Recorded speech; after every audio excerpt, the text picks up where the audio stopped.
You're listening to the ADHD Heroes Podcast, a podcast where we speak with the heroes of the ADHD community, namely educators, mental health professionals, and of course, those with ADHD themselves, to gain insights, tools, and most importantly, inspiration towards succeeding and thriving with ADHD.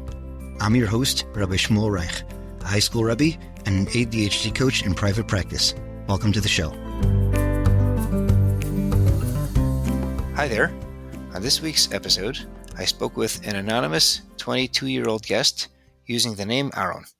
He came on to tell his ADHD story. We discussed the fact that his parents didn't want him to hear the formal diagnosis when he was very young, strategies his mother gave him as early as 4th grade that were very helpful, spending time in self-study for part of the day, but then returning to the classroom and needing to adjust, things teachers and rabbeim did that were helpful, his decision to continue taking medication, and the adjustment and adventure that ensued, strategies he then learned to compensate, navigating boredom himself as he became older and more independent, learning new hobbies, hacking his brain and hyperfocus, writing things out to organize his thoughts, journaling, his experience with the Play Attention app, and a lot more. Before we go into the episode, I'd like to give a shout out to the Chinuch Today podcast, hosted by former ADHD Heroes podcast guest, Rabbi Yerachmiel Garfield, where he interviews innovators in the world of education who are already sharing their ideas and already implementing them. So if that's of interest to you, go check that out. And now on to the regular episode. Enjoy. Aharon, welcome to the ADHD Heroes podcast. I'm excited for a conversation today. Me too. We're going anonymous today, but if you could tell us a little bit about yourself and your background without divulging more than you'd like. Okay, so I grew up in Cleveland. I grew up in Cleveland. I'm 22 now, so we moved here when I was about 6 months old, so I grew up here. I went to school called Mostos Aratira. No longer exists. They changed names to Yeshiva Aratira in 2015 around. And then after elementary schools in 9th grade, I went to Yeshiva here in Cleveland. And I was there for high school, and then through Race Mentors. I have a younger sister and a younger brother. Got it. Okay. So at what age were you diagnosed? So I was diagnosed around 2nd grade, but I don't remember exactly because I remember taking a bunch of tests then, but my parents denied any actual diagnosis. They wouldn't tell me about it. They were afraid I would They were afraid I would get, I don't know, they were afraid I'd get depressed about it or something around then. Interesting. How do you feel about that in hindsight, and how did you feel about it then?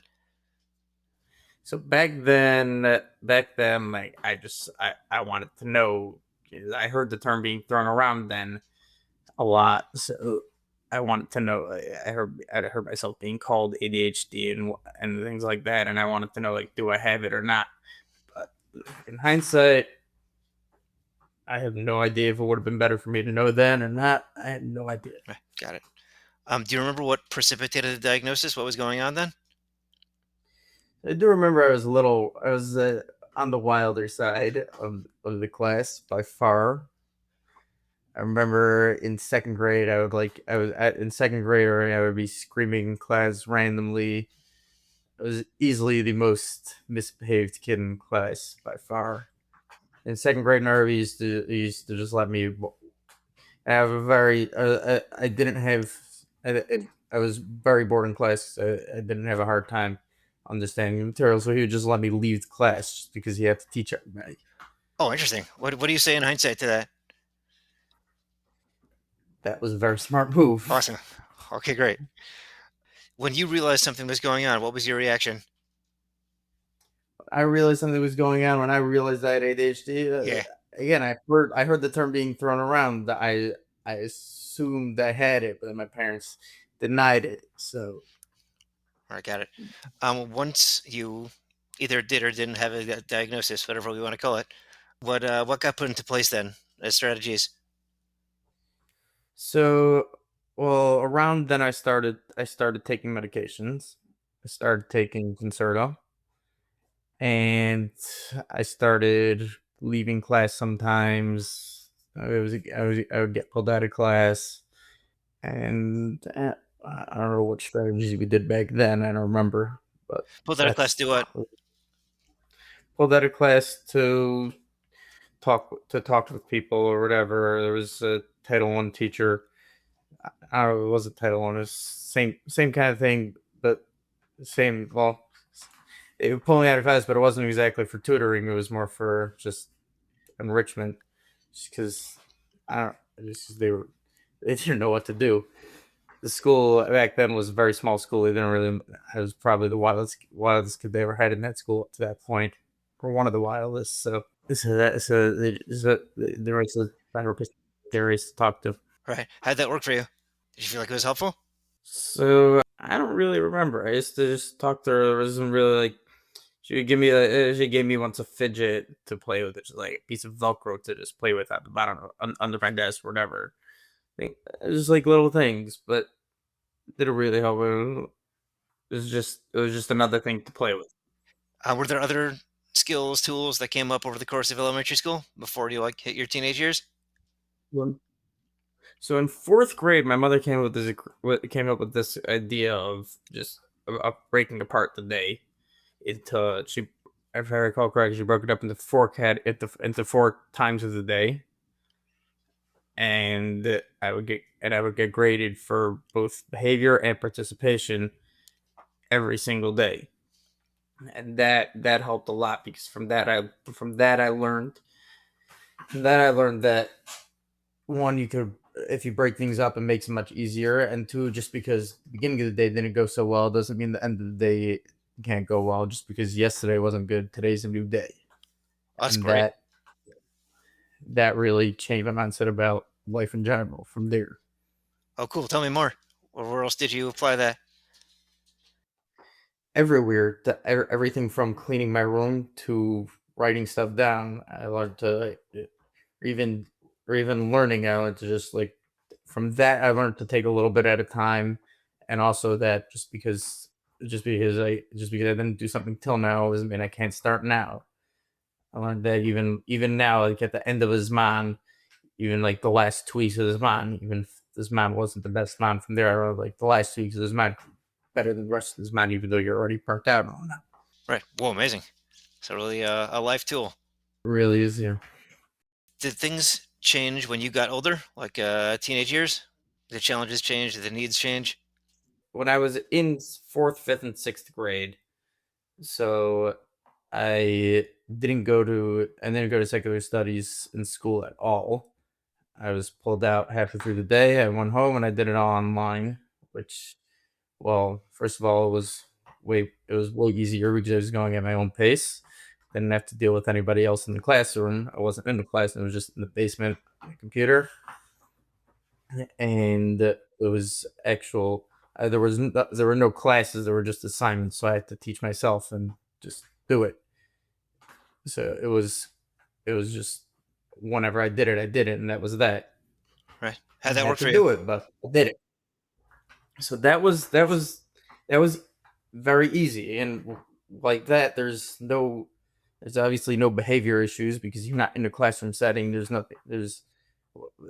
I'm in the basement, just doing my work, and there were random times when I just didn't do it for a week at a time, but then I could just do the last 2 weeks work in a day or two sometimes, and that would be that. So that actually worked really well. Then in seventh grade, my parents decided that I should probably go back to class because it was time to grow up already. And so that was very different. That when that it was First of all, I wasn't used to sitting in class for another 3 hours every day, and it, it showed. And if I didn't take my medication that morning, I would typically end up getting kicked out of class. So what happened then? Did you learn skills for adjusting? Did you have to be more on top of remembering taking your medication? Not really. I had to. I had to just remember to take my medication and to try not to be too wild. I still get sometimes I just sometimes because I would sometimes forget my medication. Sometimes I would get kicked out for no good reason because the teacher had to do something, which happens. But but it was really just like I had to learn to just sit down, and I did. What'd that process look like? So it was I was still one of the loudest kids in the class, but I wasn't jumping up out of my seat every 5 seconds. And whatever, I would entertain myself in class a lot. Just space out. I would read in class or whatever. Just and I didn't really need pay attention so much in order to understand the material, but it was mostly just sitting in class, and that was that. Just had to sit. All right, did you feel like you picked up a skill that way? Not really, honestly. All I right, think it was useless. I don't think I learned anything there that I didn't learn the previous years. all right, And that was only in seventh grade. In eighth grade, the teacher, the teacher taught like that. He wasn't the kind of teacher that would lecture.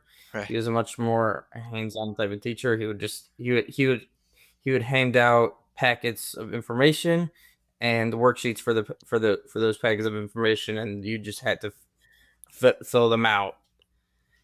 And there was you just he would grade them all on a pass fail grade, and you were graded based on how much of the material you had passed.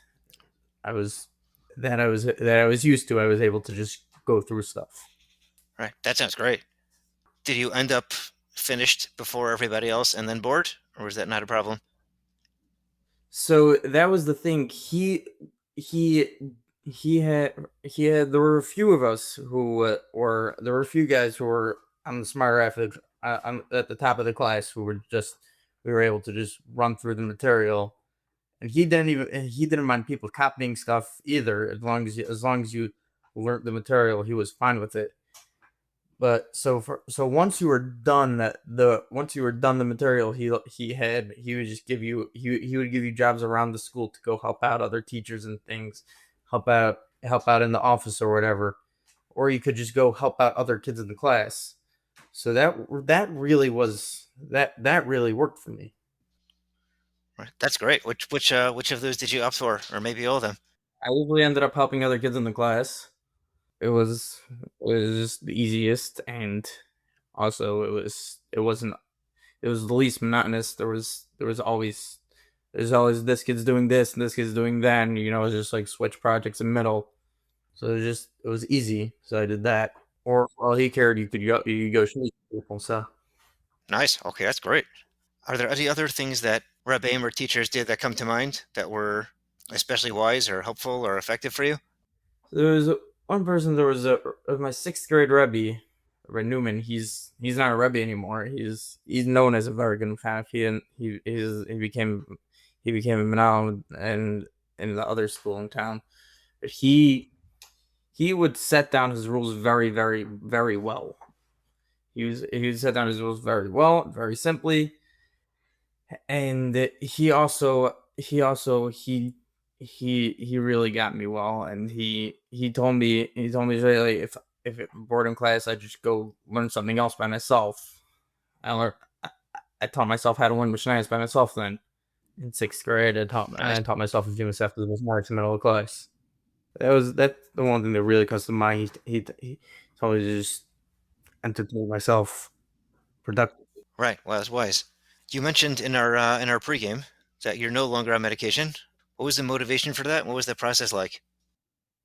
So like I told you then, I think I told you then that that one random day in middle of ninth grade, I forgot to take it, and I found myself more alert, more awake. I was thinking more clearly. Very simply, I was thinking more clearly. I was more on the ball.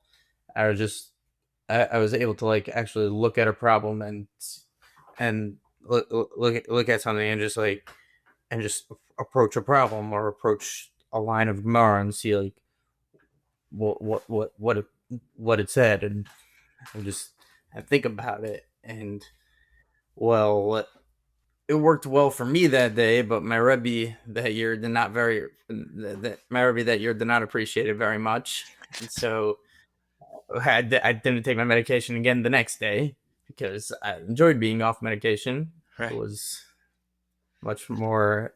It was much. It was much more geschmack for me.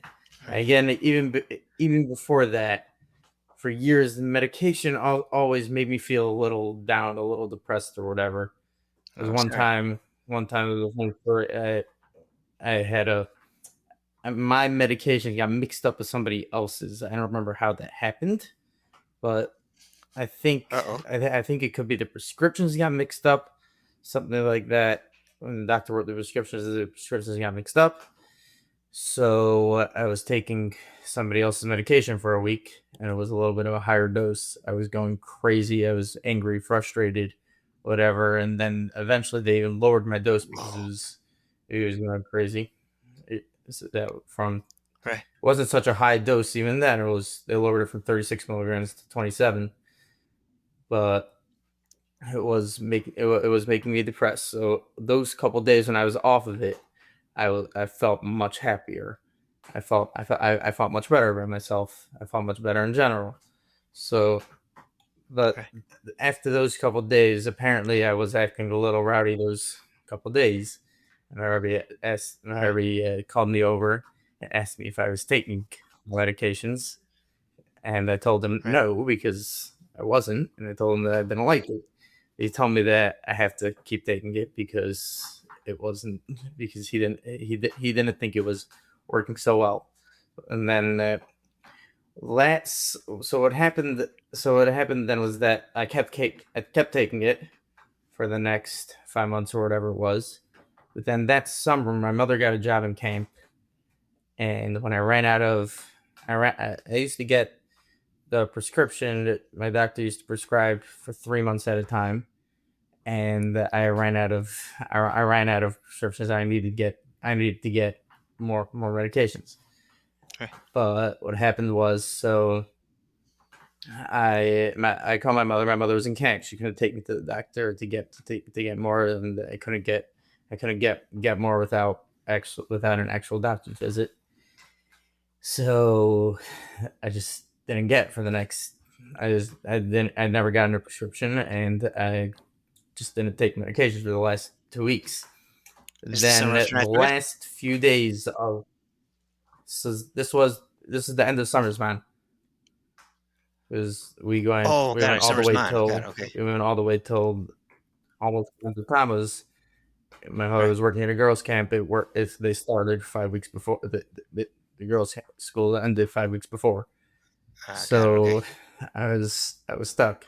So the last couple days before the end of this month, before summer vacation started, so my Rebbe he called everybody in one at a time for whatever private conversation about how people did this year, what people grew and what people still need to work on, things like that, what to focus on, what to focus on during the summer. And he told me that he noticed that Baruch Hashem, you've been taking your medication. I noticed you've been taking your medications every day. We're much more calm now. I told him, Rebbe, I didn't take it in the past 2 weeks. And his jaw dropped. And then he was like, well, Whoa. okay, good for you, I guess. I guess I can't tell. And Interesting. that was that. From I just never I was like at that point like why should I go back on meds if I could do fine without it? Did you learn new skills to manage without the medication, or you just kind of slid into it? So I slid into it, but then halfway through 10th grade, it was getting harder, and the days were getting more intense. As older, I was working harder, and so I spoke to a so I went to the Manal of Tel Aviv High School. He told me to speak to the mashgiach of his manager, who was who is he now is a high school in Baltimore. And there was Rabbi Faldheim, he's a big expert on ADHD, and he told me a couple things. The only one of them that I remember really was that was that I should was that before sheer I should ask my Rebbe what what what the progression of share is going to be, and be a question about this and answer this, that, whatever, and that way when I sit down and share, when I'm trying to, like, I could just jump in at any time. Again, it was the same. It was basically the same skill as that I mentioned earlier, to just break things up and to be able to jump in again at any point.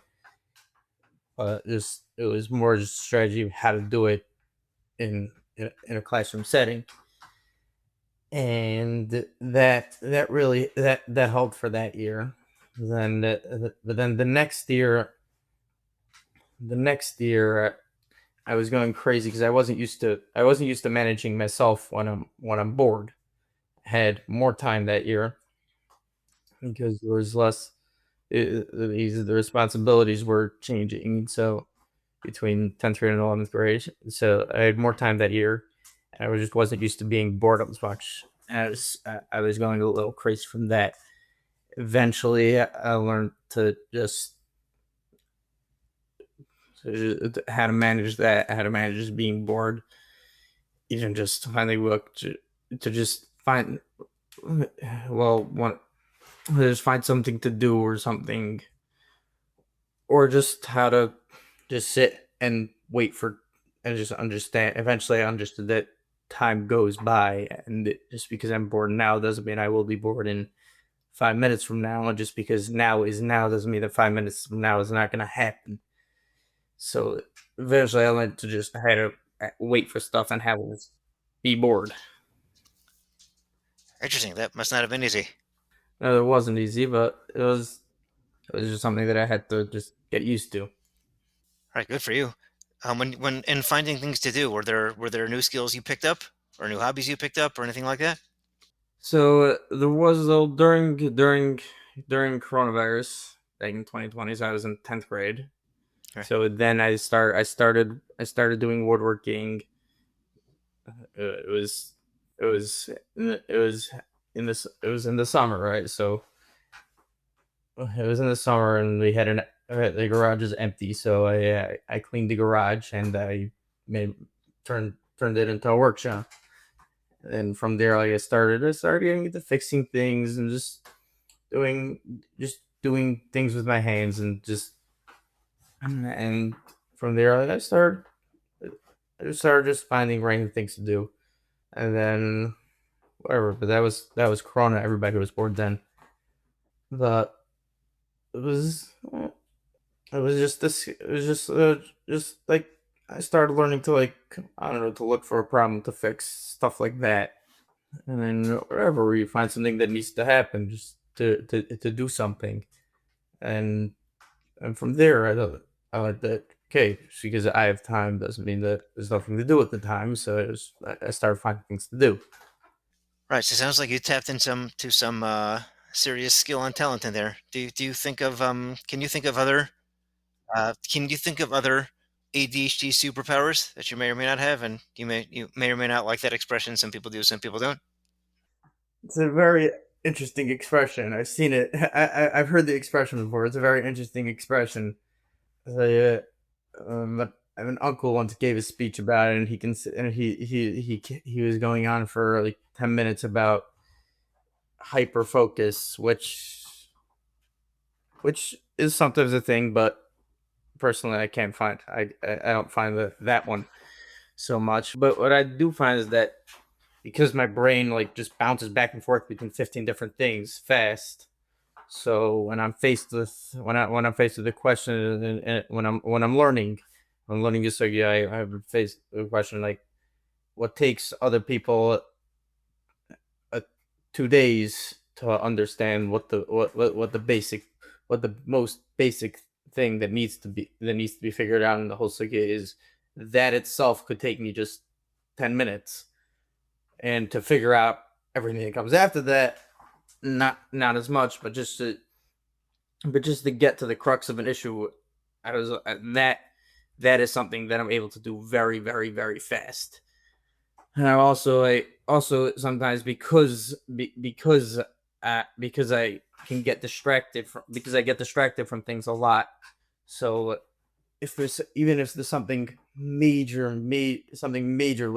happening in my life or around me or whatever, so because I can get distracted from that, so I'm able to focus on task at hand more sometimes. Especially, it's just the exact it's what happens when with ADHD is just use the exact opposite way instead of getting distracted from what you're supposed to be focusing on, to just distract myself from not supposed to be focusing on, and just distract myself by what I'm supposed to be focusing on. So I learned to focus just by being distracted. Also, I'm able to start something at 10 o'clock that I know is gonna 10 o'clock p.m. when I didn't sleep the night before, and just go with it full energy because I'm just not. I, I just want to just not, or I don't know if I work to do it. I just don't stop moving. Right, it sounds kind of like hyperfocus. Am I getting that right? It is very similar, but I don't really understand the concept of hyperfocus so much. And it's just that just focusing to the exclusion of all else. What um what I can do is more, instead of being distracted by something, by something, I can distract myself. I can try to figure out like what to distract myself with. Interesting. The way they typically describe hyperfocus is that the ADHD brain goes not where you ask it to go, but where it's easiest for it to go. So that could either be the most interesting thing, or the most distracting thing, or the most like obnoxious in your face sort of thing. Um, so with hyperfocus, what happens is, let's say the classic scenario is it's the night before a huge test, finals, something like that. So now the panic mode kicks in, and now there's total focus on the thing that you desperately need to focus on, because that becomes the easiest thing to focus on because of that feeling of desperation. Alternatively, if it's just something that's extremely interesting, so the attention zeroes in on that to the exclusion of everything else because it's the easiest thing to stay tuned into. Does that resonate? I heard that one. Yeah, that makes sense. That that does make a lot of sense.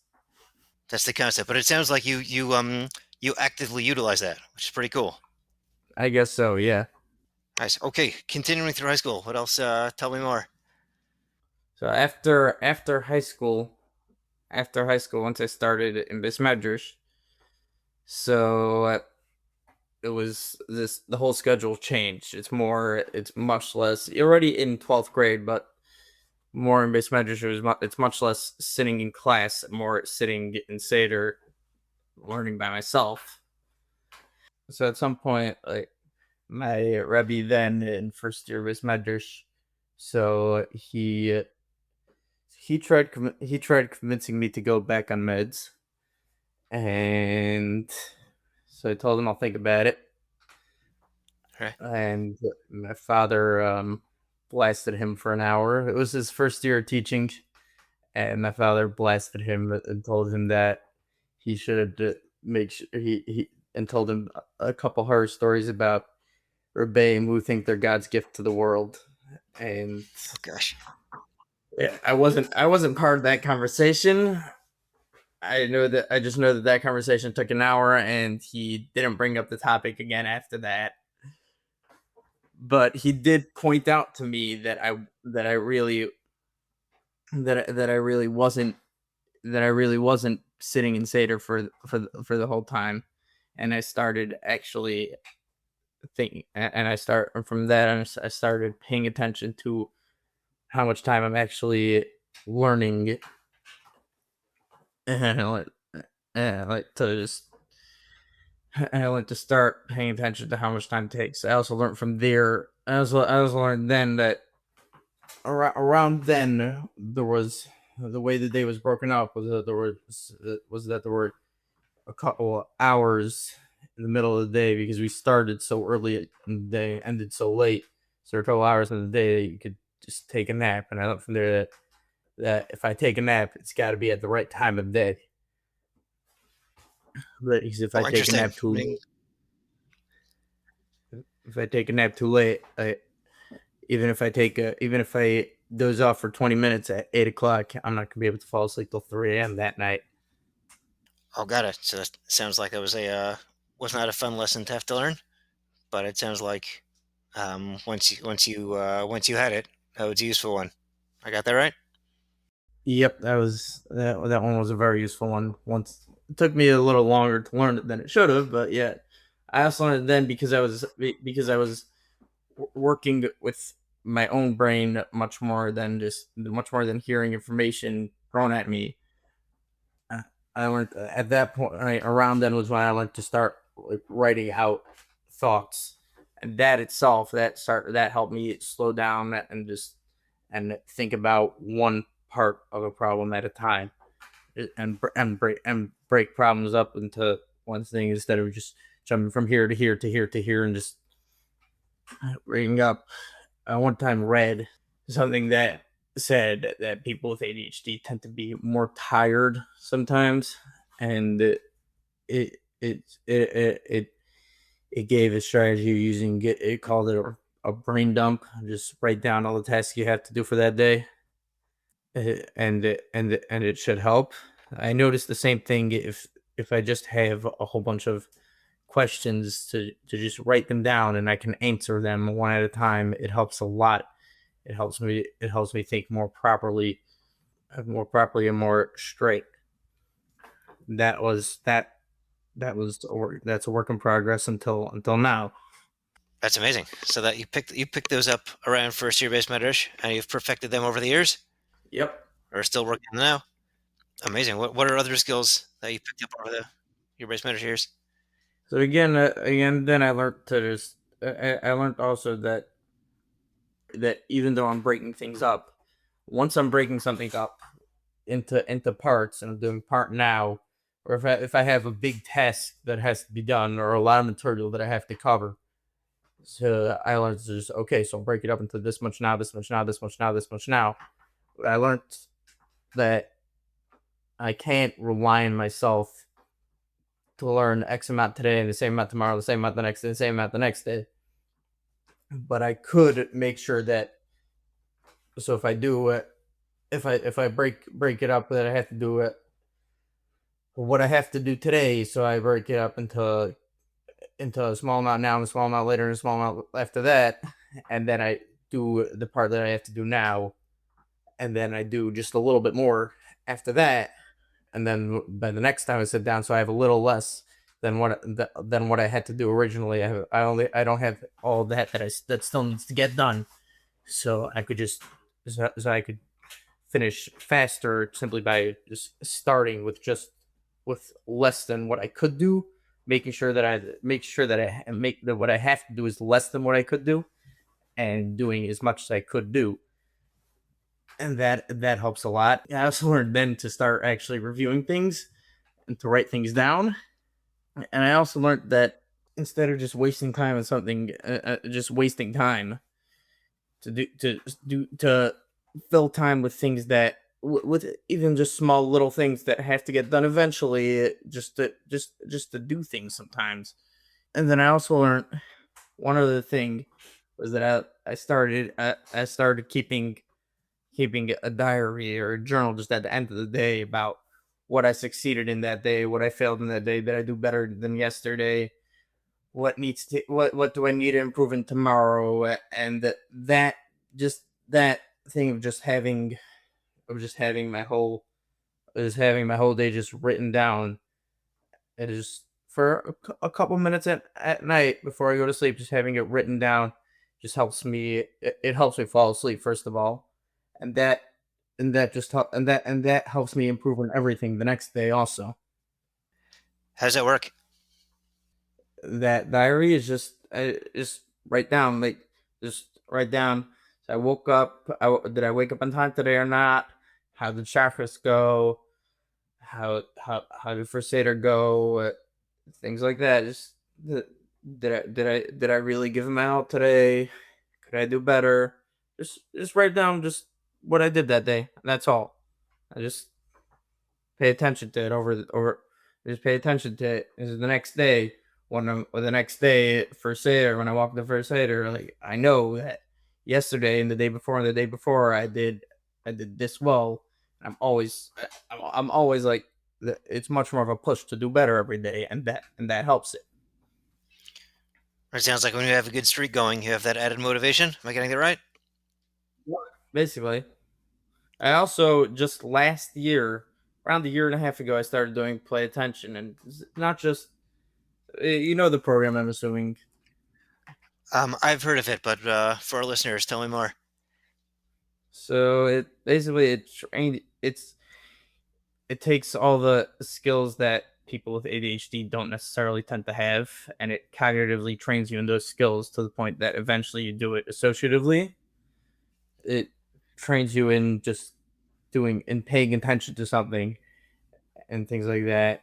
It's I remember before I actually started using it, reading about people swearing by it. I'm not trying to sound like an ad for play attention now, but if I heard, but I remember reading that people swear by it, and after using it for a year and a half, I understand why it makes a huge difference. But more than just of what it trains you in paying attention to things and minimizing distractions and and it trains you in whatever. It has a whole bunch of skills, working memory. I don't remember them all offhand, but I haven't used it in a while. But I do remember that I do remember noticing a big difference, but not just because of what it trained me in, but just because it helped me understand ADHD, understand what skills were harder for me, understanding that yeah, I can get distracted without noticing that I get distracted. I remember when I was in kindergarten, I remember thinking about sometimes spacing out, thinking about whether when I'm spacing out or not, am I actually thinking? I would just get distracted by every random thought. Now because I knew that I'm getting distracted by random thoughts. It's much easier to just to space back in, just because I know that sometimes I get distracted, and every once in a while, just that thought itself pops into my head. That hey, I get distracted sometimes. Hey, I'm distracted now. It's just the understanding of it. Sounds like knowing what to expect helps you prepare for it. Am I getting that right? Very much yet. That's the same thing by a lot of people in life. Yeah, for sure. The more knowledge is power, as they say. We'll put it like that. Knowledge is power. So for parents who are listening, what's a piece of advice you'd like to share with them? So I'll tell you this: when uh, when I was in school, very often you hear that 99 times out of 100, a teacher dealing with a kid, the teacher is right, and the kid's almost never right. So I've heard sometimes from principals that they've learned that sometimes the teacher is not right over the years, but it's so rare that they almost never look for it. But when the kid is right and the teacher is wrong, it doesn't end well.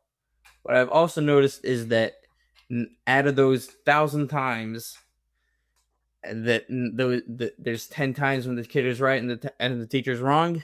9 out of 10 times it's a kid with ADHD. What I learned is that the one thing that parents could do that will help the most is just support the kid.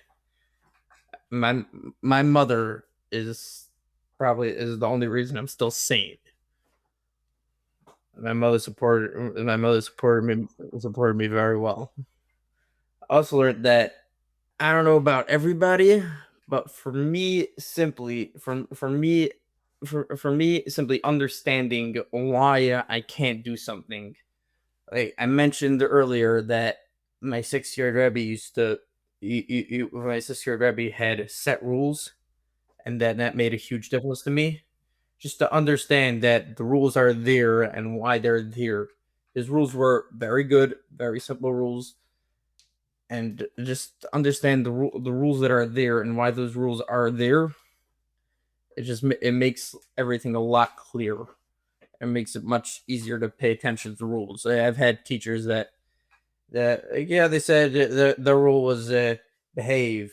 What does that mean? Does that, but then like sometimes their class is sometimes the kids are calling out and they're answering, sometimes not. It's like the a straight light plug rule Like makes clarity and consistency. yeah, just makes everything a lot easier. Excellent. Okay, so for rabbeim who are listening, we have plenty. Is there anything else you want them to hear besides the clarity, consistency, and understanding of rules? Uh, every kid can teach you something. I had a Rebbe when I was in my first grade Rebbe. He was an excellent Rebbe. He's retired now. He's older. His name is Rabbi White. He's an incredible Rebbe. He's an incredible Rebbe. But Okay. when I was by the time I was in his class, he'd probably been teaching for upwards of 40 years, Okay. and he he was able to tell my father exactly what he learned from me and how he changed his entire classroom because of it. And that's one thing, and another is that you got to actually challenge the kids. The smartest kids, you got to challenge them. You got to challenge everybody. And one other thing is, just because you believe in every kid doesn't mean that the kid knows you believe in him. And if the kid knows you believe in him, it makes a huge difference. Interesting. So you're saying that they should make sure to express it, not just not just think it. Yeah, it was just in a small way, just a small comment in passing. This makes a major difference. Is and people with ADHD were faced or told so often that we're different, and sometimes people are told that, yeah, for you this is hard, for you this is hard. They, just because it's hard doesn't mean you can't do something, and just because it's different doesn't mean you can't do something. You got to show somebody that, yeah, even though it's hard, you can do it. You can figure out a way to do it, even if it's not the same way as everybody else. And in lifeguarding, the American Red Cross, they have a rule in lifeguarding courses that you train to the standard but test to the objective, which means that when in any given skill that they teach in the Red Cross course, you have the way they train is that you have to know the skill the exact way that it's taught. The way they test is if you got the guy out of the pool and he is safe and you didn't harm him and you got him out properly, and you could do that on somebody bigger also, you passed. So the same thing by the same thing when telling somebody that they can succeed is, you can do it your way, but you can do it. That's great. Do you ever hear people say ADHD is quote unquote not real? And if you do, what do you say and what do you want to say? So I've heard it. I hear it less and less as the years go by. Baruch Hashem. Yeah, thank goodness. What I say to such people is, I don't say anything to such people. I don't believe such people are worth my time or patience. Right. I don't argue with people who I just, why should I deal with such people? I will tell you one time when I was in first year Bris Medrash with that same Rebbe, who, by the way, now he would not say the same thing, but Right. he apparently, I was spacing out that day, so I don't recall it. One time when he was giving a schmooze, he said something along the lines of ADHD not being real. I do not recall this, but a friend of mine was in the same shear, who he was in last year. He was in Mir Yeshiva. Last month he was in Mir Yeshiva in Yerushalayim, but he just came back to America. I don't know where he's going next month. But he he he told me afterwards about it, and he told me that he went over to this Rebbe afterwards in his office and gave it to him. And this Rebbe, to his credit, said, "Okay, I did not understand, and now I do. Thank you." And Whoa, that's impressive. yeah, he's a very good Rebbe. He's very much willing to learn to learn from experience. Well, good for him. Nice that you had a good experience with him, even though there were challenges. There are challenges, but still, I still talk to him. I talk to him all the time. He's a very, very good Rebbe. Amazing. Okay, what is a message of hope you can leave our listeners with? So that, first of all, that sounds. I was reading that thing you sent me. Like that sounds like what is we're hoping for a better tomorrow. Uh, I'm not expecting to wake up tomorrow with that ADHD. But Right. what I could say is that one person, that just because somebody else is successful in something doesn't mean that you're going to be doesn't mean you're unsuccessful in that same thing. I'll also I'll also mention that even if it's harder for you, doesn't mean you're not successful in the same thing. That I remember reading once when I was little, and years ago, probably I was in like fourth grade or something. I remember reading some story about how some kid was mowing the lawn or taking care of somebody's lawn, and the person told them something about how the way to get to the best thing possible goes right through the impossible. It was a very good story, but I don't remember all the details. Right. I'll also point out that if you work hard on something, even if it's not interesting now, if you give your all into something, it could eventually you'll get interested in it.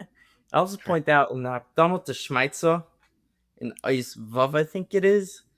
So the Size brings it says mentions something Mishain the Marit al Mushenu, that the biggest geniuses are are people who had something a little who had something a little who had the wisest people are the people who had a small foolishness in their thinking process, that because they learned how to avoid that pitfall, that that itself changes changes that itself makes it that the rest of their thinking becomes so much better, because they're actively trying to think better and to work better.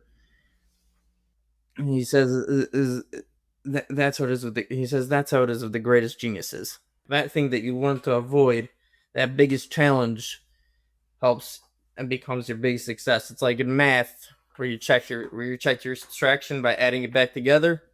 The Right. same thing, like if you have something to check yourself against, it helps a lot. And it's the same thing with ADHD, and just understanding that certain things are hard and how to fully appreciate we and if you fully appreciate what's hard, so you can find a bigger workaround for the problem, that'll often enough sometimes these workarounds would work for regular people also, or neurotypical people that don't have the same problems, but and it would work very well for them, but they have no reason to even try it, because they because they never had it hard. But if it was hard for you and you found some way to work around it, it could work very well.